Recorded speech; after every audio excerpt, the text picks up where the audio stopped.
Film की कहानी 1964 में शुरू होती है, जहां हम एक इंसान को चोरी छुपे एक सुनसान हवेली में घुसते देखते हैं। वो जैसे ही अंदर जाता है, उसे व्हाइट साड़ी में एक भूतनी कुएं के पास दिखती है। इस भूतनी को देख वो बहुत ज्यादा डर जाता है और यहाँ से भाग निकलता है। अब अगले सीन में कहानी कुछ दिनों बाद की दिखाई जाती है, जहाँ बशीर नामक एक नौजवान साहित्यकार पहली सीन वाले हवेली के पास आता है। क्यों? क्योंकि उसने इस हवेली को 2 महीने के लिए रेंट पे लिया था। अब वो जैसे ही गेट के बाहर रुकता है, रिक्शा वाला उसका सामान अंदर ले जाने से मना कर देता है। ये जानकर वो अपना सामान खुद ही उठाकर अंदर चला जाता है। गेट के अंदर उसे एक कुआं दिखता है, जिसमें वो झांकता है और पत्थर ड्रॉप करता है। इसके बाद वो पूरे घर को घूम के एक्सप्लोर करने लगता है और यहाँ उसे एक कमरा बंद भी मिलता है। पूरे घर में बहुत ज्यादा धूल थी, डिपिक्टिंग की घर में शायद काफी समय से कोई नहीं रह रहा है। अब जब बशीर घर को एक्सप्लोर कर रहा होता है, तब गांव के कुछ लोग बाहर से ये सब बहुत ही डरी हुई निगाहों से देख रहे थे। एनीवेज, बशीर यहाँ खुद के सोने का एक कमरा चुनता है और कमरे को सेट करने में लग जाता है। कमरा सेट करने के बाद बशीर गांव में पोस्ट मास्टर से मिलकर उन्हें बताता है कि अगर उसके नाम की कोई खत आती है तो पोस्ट मास्टर वो खत उसके घर भिजवा दे। लेकिन जैसे ही बशीर पोस्ट मास्टर को बताता है कि वो भार्गवी नीलायम मैंशन में मूव हुआ है, तो पोस्ट मास्टर के चेहरे का रंग ही उड़ गया था। इसके बाद बशीर एक रेस्टोरेंट में जाता है और वहां भी जब रेस्टोरेंट ओनर को पता चलता है कि बशीर भार्गवी नीलायम मैंशन में मूव हुआ है, तो रेस्टोरेंट वाला मैंशन या हवेली पे रोज टिफिन पहुंचाने से मना कर देता है। तो इसके बाद बशीर अपने कुछ दोस्तों से मिलने जाता है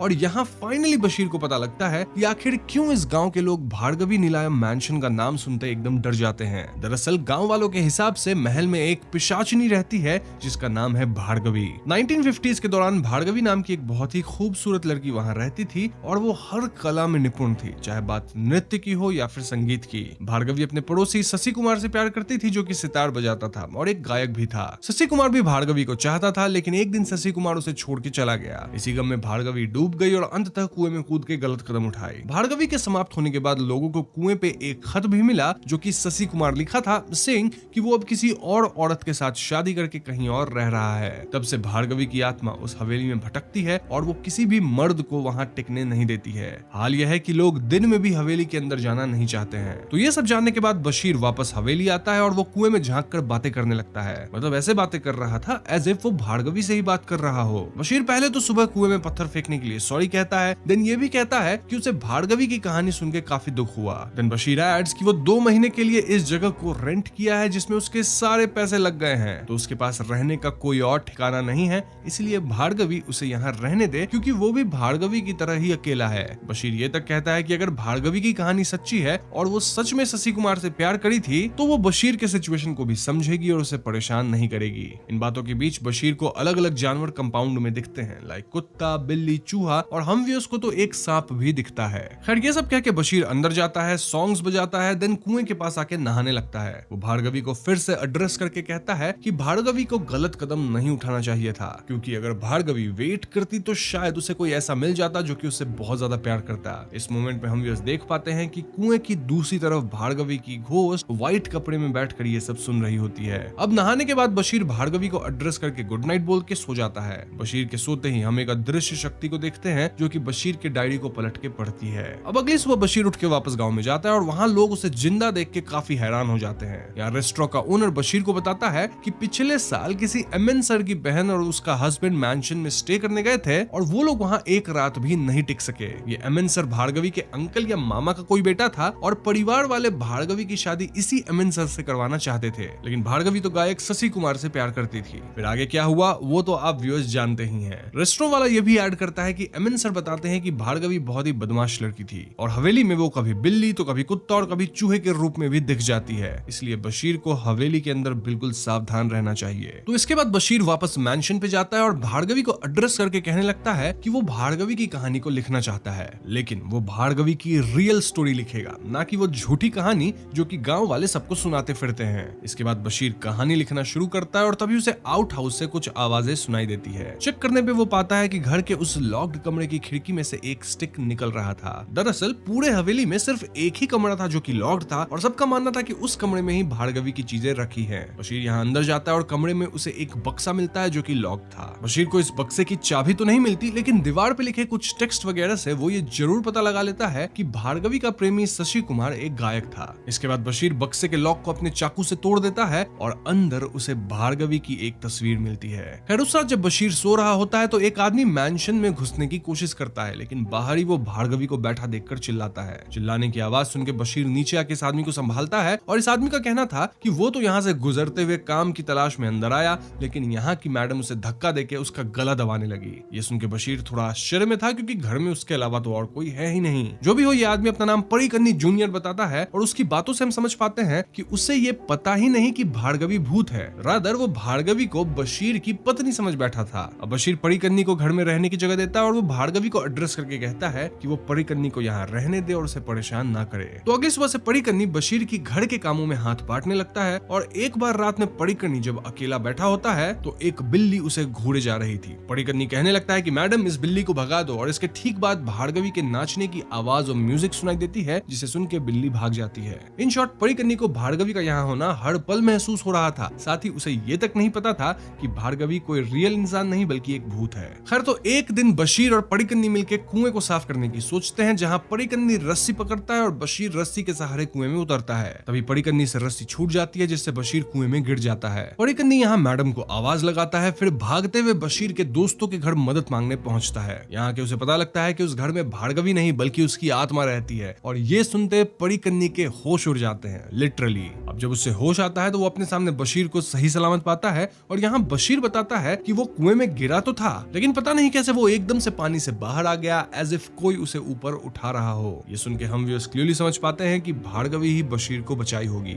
अब इन बातों को सुन के परीकन्नी बहुत डर चुका था और वो वापस मैंशन जाने से मना कर देता है। खैर, तो बशीर अपनी कहानी लिखने लगता है और एक रात समुद्र किनारे उसे ब्लू लाइट्स और एक औरत की आकृति दिखती है। देन हवेली में जब वो भार्गवी की तस्वीर अपने डेस्क पे रख के लिखने लगता है तो बाहर से उसे पायल की आवाज सुनाई देती है। चेक करने पे वो इस बार एक्चुअली में भार्गवी को देख पाता है, जो कि एक झूले पे झूल रही थी। बशीर भार्गवी की ओर बढ़ता है, वहीं भार्गवी अपनी पावर से बशीर के राइटिंग्स के वो पेजेस जला देती है जिसमें वो कुछ भी गलत लिखा था। इसके बाद वो बशीर के डेस्क पे कुछ पुराने टाइम की न्यूज़पेपर कटिंग्स डाल देती है, जिसमें कुछ तो सुराग था अबाउट भार्गवीज लाइफ। अब इस पेपर कटिंग में लखनऊ जाने वाली ट्रेन में किसी इंसान के मृत शरीर के मिलने की खबर थी। बशीर सोच में पड़ जाता है कि आखिर ये खबर भार्गवी से कैसे रिलेटेड हो सकती है, और तभी वहां बशीर को एक लेटर भी मिलता है। ये लेटर कोई नानू कुट्टन नाम का आदमी भार्गवी को लिखा था, जहां वो भार्गवी से अपने बेइंतहा प्यार का इजहार कर रहा था। साथ ही वो पूछ रहा था कि भार्गवी उसे प्यार क्यों नहीं करती। उस लेटर में ये भी लिखा था कि भार्गवी को पाने के लिए नानू कुट्टन किसी भी हद तक चला जाएगा। तो ये सब पढ़ने के बाद अगले दिन बशीर अपने दोस्तों से नानू कुट्टन के बारे में पूछता है। वो बताते हैं कि नानू कुट्टन एक बहुत ही घटिया आदमी था, मतलब अभी भी एग्जिस्ट करता है, और वो ऐसा आदमी जो कि होता है ना, थोड़ा सनकी टाइप का, ऑब्सेसिव नेचर होता है।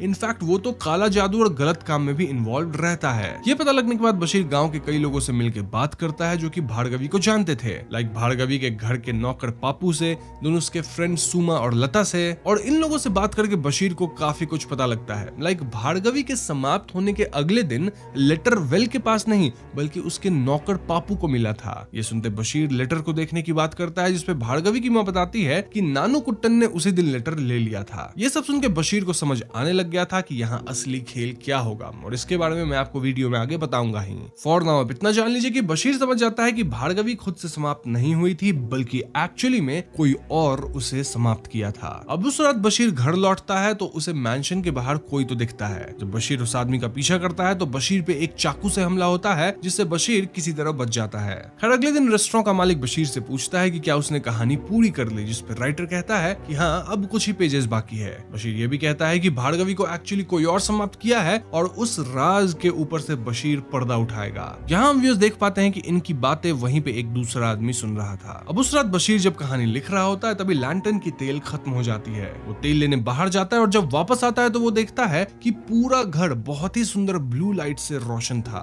वो अपने डेस्क पे जाता है तो देखता है कि लैंटर्न अपने आप उस मैजिकल ब्लू लाइट से जल रहा था। ये देख बशीर समझ जाता है कि भार्गवी को उसकी अपडेटेड कहानी पसंद आई है, तो कहानी पूरी करके राइटर वेल के पास बैठता है और कहानी सुनाने लगता है। अब इस पॉइंट पे फिल्म पास्ट में जाके भार्गवी की कहानी हमें दिखाती है, और अब मैं भी आपको भार्गवी की पूरी कहानी बताऊंगा। तो भार्गवी एक बहुत ही खूबसूरत लड़की थी जो कि संगीत और नृत्य में निपुण थी। भार्गवी के मैंशन के बगल में शशि कुमार रहता था, जो कि सितार बजाता था और वो भी गायक था। शशि कुमार सितार बजाता और भार्गवी उस ट्यून पे अपने कमरे में नाचा करती थी। एक दिन भार्गवी अपनी दो दोस्त लता और सुमा के साथ शशि कुमार के घर जाती है, जहां वो शशि कुमार को उनके कॉलेज फंक्शन में हेल्प करने को कहती है रिगार्डिंग म्यूजिक। शशि कुमार इसके लिए राजी हो जाता है और हम व्यूअर्स क्लियरली देख पाते हैं कि भार्गवी और शशि कुमार एक दूसरे को पसंद करने लग गए थे। फंक्शन के बाद बाद इनके बीच और भी नजदीकियां बढ़ने लगती हैं और आगे दोनों कई बार मिलते हैं एंड इट वाज क्लियर कि इनके बीच बेइंतहा मोहब्बत थी। वहीं पैरेलल में हम नानुकुट्टन को भी देखते हैं जो कि भार्गवी को पसंद करता था और हर उस इंसान को धमकाता फिरता था जो कि भार्गवी की तरफ आंख उठा के भी देख ले।